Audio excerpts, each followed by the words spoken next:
Hey everybody, Timmy Gibson here, former cult leader, former evangelical Pentecostal pastor. Had a question come in, and I'm going to be honest, I wish I had a better answer, but I have an answer for this question that came in, which is, what do you do if you have a family member in a cult, or what you believe to be a cult? Well, the unfortunate piece is you can't shame someone out of a cult. You can't say, hello, it's a cult, you should get out. You can't get the police to take them out of the cult. Unless, now, if it's an extreme cult, I've talked about this in separate videos, extreme, you're about ready to drink the Kool-Aid and to meet a spaceship following behind Halley's Comet cult. And then you have a church that's very cult adjacent, so there's on the cult spectrum, okay, there's the cult spectrum. And then I would say if you shift that over, then from this point of cult adjacent type church, and then you have, the spectrum of churches, whereas all the way over here, church is just church. It's a community of people gathering together around a common belief in Jesus or the Bible or God or whatever. But then, oddly, all cults start out as a Bible study. Go figure. So you can have a normal church community, and then you can have a very cult-ish type church community, right? So does that make sense? So you got a normal church that just gathers together to teach and study the Bible and love God and love each other, and everything's pretty normal, except for their religious beliefs. I mean, normal for them, right? And then there's that whole spectrum of churches. I've been to churches that were just normal, and then I've also been in churches that were very cult-like, and usually that gets into what I would call the evangelical, charismatic, Pentecostal, and then they get into where it is on the possibly lower end of cultish, all the way up into clearly a full-blown cult. But again, have you ever noticed, all cults are religious. Like, I think all of them are religious. So, talking about the Shekinah Church, 7M Management Company, Dancing for the Devil, Netflix series, that whole thing, which I did a video a couple times. I've done a couple videos in regards to this. What do you do if you have a family member in a cult? What do you do?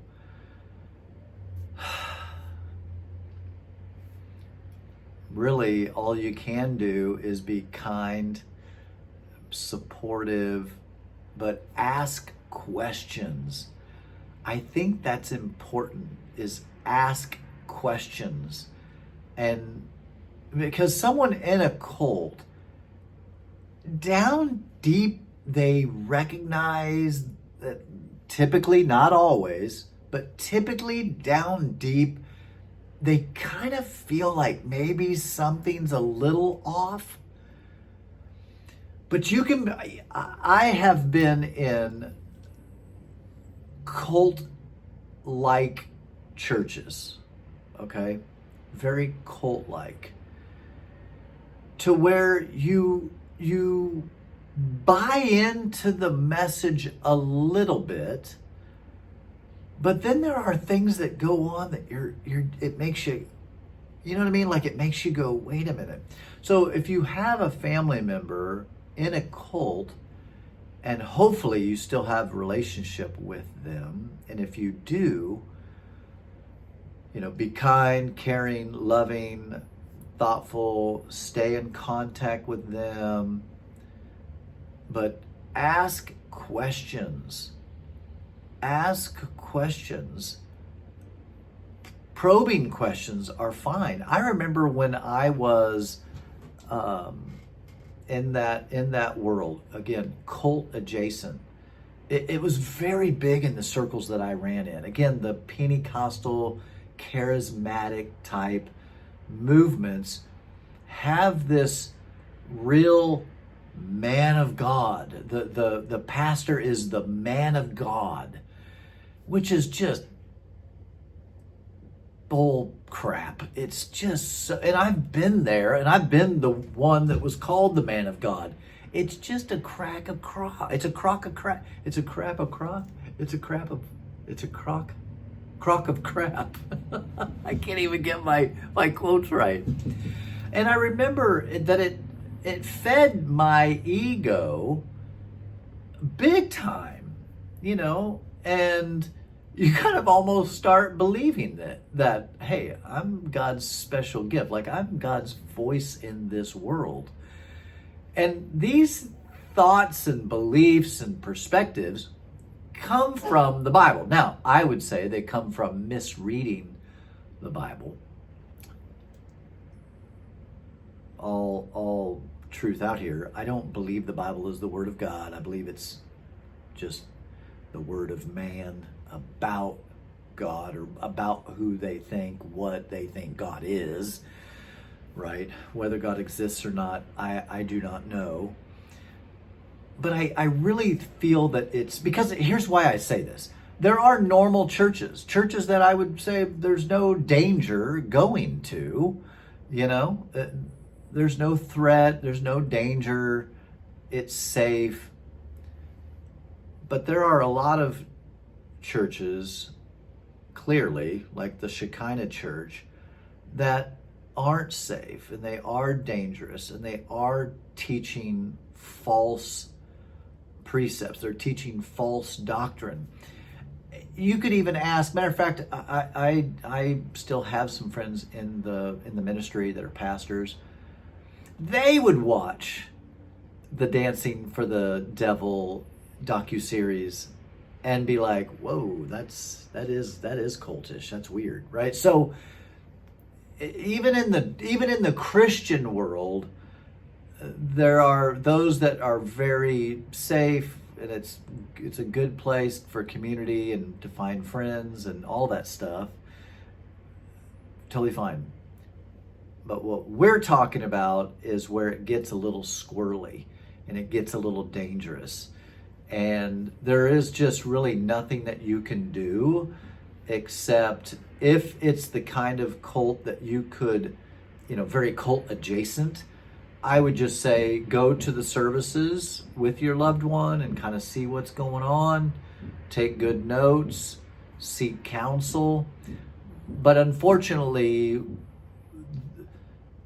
for the person that's in a cult adjacent or a cultish type environment, because it is such an open free will, they can leave. It's all the power that the leader has is here. It's in the mind of those followers. That's where the leader has them bound.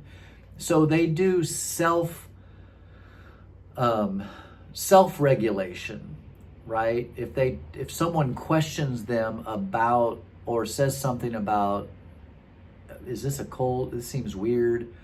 They're going to defend and do everything they can to protect the leader, because in their mind, the leader is God ordained. And this is just where it gets so dangerous, because again, I'm not a Christian, so I don't believe in all that stuff anymore. But I know what they teach. I know what they believe, because I used to teach it and I used to believe it. So I know how that works, is that you do things out of fear or out of pressure or manipulation. You'll give money, or you'll volunteer your time that you don't have. You'll even volunteer your time at the church and neglect your family because you think you're doing the work of the Lord and there's some eternal heavenly reward waiting for you. Listen, this is no different than wingnuts who strap bombs to their body and blow themselves up to kill the infidels because they're promised 72 virgins in the afterlife. It's the same idea of they believe it so much that they're willing to do crazy things like walk away from family, walk away from kids, or separate themselves from the unbeliever, and all of that stuff that those of us out in the normal world are just like, that's freaking nuts. Like, that's crazy. And it is crazy, but it's not crazy to the person who's been mind effed to the point of thinking they're following the Lord. They're doing what the Lord wants them to do. They feel like they're being a good follower of the Lord, and they're willing to do really nutty things. It's their entire thought process that has gotten squirrely. And again, I've been there. I've been the teacher of these lies, and I've also been the one that took in those lies and believed it and followed it and believed it to be ultimately true. And what really was the allure, like what really reels you in, is I think it's an ego thing. At least for me. I can't attest to anyone else that's in churches or in the evangelical movement. I know for myself, it was alluring. Yeah, it pulled me in because I felt special. It made me feel like I was in an elite group of people who had the truth, and everyone else out in the world was living lies and living for the devil and were blinded, and I had eyes to see. So it's almost the exact opposite. That's why I'm writing a book that I shouldn't probably tell you the title yet because I don't want someone else to steal it. But where salvation came for me was in leaving. Like, that's when my eyes were open. You know, a lot of times people talk about that when they get saved. Like, my eyes were open. Well, for me, it was the flip. When I got out of that, and as I began to deconstruct my faith, that's when my eyes were open. And I was like, oh my goodness, I didn't realize that I was living in this little community. I'll tell you what, it's a lot like that movie, oh goodness, the one with Jim Carrey, where he lives in that bubble. I can't think of it right now. It's just eluding my mind. Goodness, what was the name of that? I don't know why that movie. You guys know the movie I'm talking about. You know, where he lived in that fake world, and it's coming to me. Ah! It's on the tip of my tongue. I can feel it's right there. Anyway, that movie, that you know what it is and I know what it is, and Jim Carrey was the one that was fooled. Everyone else around him were actors, and I even know where it took place. It was filmed in Seaside, Florida. And I've been there. Dadgummit. Can't believe I'm having this brain fart right here, and I don't do any editing. So this is just it. So anyway, there's that, and there's another movie, and that one is also skipping my mind. But it's that same concept where these people live in this little village, and they say, hey, out in the woods there's a monster, and so they live under this belief, and then one of them escapes, and when they get through the woods they realize that, wait, this is Dallas, Texas. Like, you know, it wasn't there weren't any monsters out there. It was all in their head. It's the same thing with what's going on with the very cultish or full-blown cult or cultish or even cult adjacent type groups, people believe it wholeheartedly. They think they're on the side of truth, and everyone else that's not a believer is blinded by the devil. So, how do you get someone to see the truth? Well, how did you get to see the truth, Timmy? And what did you do? No one helped me out of it. There was nobody, there wasn't like any one person trying to save me from my cult-like beliefs. It was just I allowed myself to begin to ask questions. Is this normal? Is this true? Am I believing any lies? I've always been a seeker of truth. I've had a desire to know the truth. And so I've always been a person that allowed myself to ask a lot of questions, and even questions that I wasn't supposed to ask. Again, if you're in a group and you can't ask questions and you can't, test it and try it and engage, like, that's, again, ding, ding, ding, ding, ding. That's cult. That just spells cult all over the place. And if there's no one holding everyone and anyone accountable, and this is what you see a lot in the evangelical church, the senior pastor is the one in charge. He can do whatever he wants.